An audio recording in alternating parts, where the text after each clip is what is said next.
basically patent medicines, which, as you know, are what usually goes on the prescription pad as a molecule that can be patented, which means it's not found in nature, because you can't patent it if it's not found in nature, if it's found in nature. And that's what we get educated in. They don't get paid to educate people, they get paid to write prescriptions. And you know, you can imagine the drug lobby made sure that's the case. The doctor is brainwashed when he gets out of medical school because the medical school has too much subsidization of the professors who are being paid by the drug company. So the professor never teaches any student in medical school, why don't you try vitamin C? They're going to tell them the latest drug. And that's by design, specifically. You know, there about over a century ago, there's foundations, the Carnegie and the Rockefeller foundations, who sort of engineered the curriculum through their grants and donations. Are you wondering what Dr. McCullough meant when he mentioned that the Carnegies and the Rockefeller foundations engineered medical school curriculum over a century ago? He was referring to the Flexner Report of 1910, which we covered in our last documentary. Just in case you missed that important piece of this foundation that we're laying today, here's a brief recap. You see, if we're going to change where we're going, we need to know where we've been. And that's why history is so important. Because as the old saying goes, those who don't know history are doomed to repeat it. So I don't need to go any further. You can understand when the money is coming from a source which has a vested interest in the outcome. Now what's going to happen is the outcome is going to be what the donor wants it to be generally.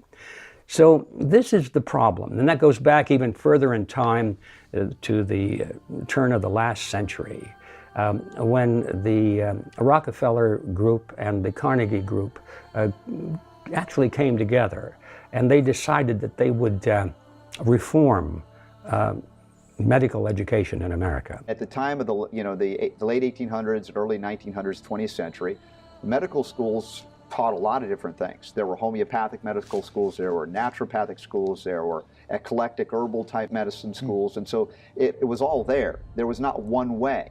And what happened was that the Rockefeller and Carnegie foundations were interested in establishing the one way. How would they do that? Well, they would get a hold of the education system and create a medical monopoly via basically eliminating all competition to patent petrochemical medical education. That's the Flexner Report of 1910, it became known. Abraham and Simon Flexner, were hired to do this. It was a preordained commissioned report.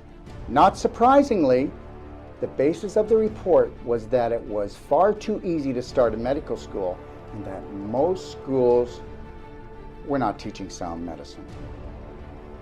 Let me translate this for you. These natural health colleges were not pushing enough chemical drugs manufactured by who? Carnegie and Rockefeller.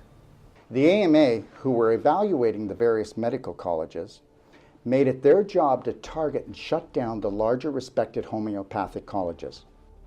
Carnegie and Rockefeller began to immediately shower hundreds of millions of dollars on these medical schools that were teaching drug-intensive medicine. Oh, by the way, when they donated the money, the donors would say, well, now we've given you a lot of money and we know you're going to do the right thing with it, but would you object if we had someone from our staff appointed to your board of directors, just to make sure that just to see how our money is being spent, Well, that was really a condition of getting the money, so the university said, well, that would be fine. Anybody that you would suggest would be, I'm sure, more than adequate. So they began to load up the boards of directors of these teaching centers with people who literally were on the payroll of the donors. So once that was in place, the curriculum of the universities, the teaching centers, swung completely in the direction of pharmaceutical drugs, and it has remained that way ever since. Predictably, those schools that had the financing churned out the better doctors. Oh, wait a minute, or should I say, the more recognized doctors. In return for the financing, the schools were required to continue teaching course material that was exclusively drug-oriented, with no emphasis on natural medicine. By 1925, over 10,000 herbalists were out of business. By 1940, over 1,500 chiropractors would be prosecuted for practicing quackery. The 22 homeopathic medical schools that flourished in the 1900s dwindled down to just 2 by 1923. By 1950, all the schools teaching homeopathy were closed. In the end, if a physician did not graduate from a Flexner-approved medical school and receive an MD degree, then he or she could not find a job anywhere. This is why today MDs are so heavily biased towards synthetic drug therapy and know little about nutrition, if anything. Now this whole medical field has been skewed in the direction of pharmaceutical drugs which can be patented and produce great profits for the producers.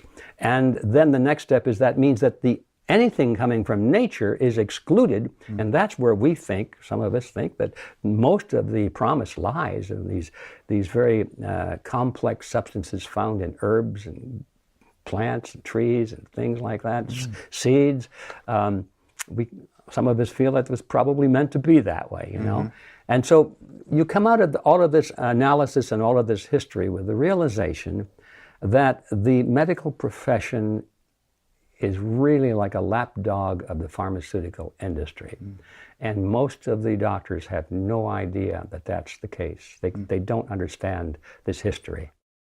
It's so vitally important for us to understand this history if we're going to answer that question, why is modern medicine so drug intensive? And it's not because patent petrochemical medicine is superior.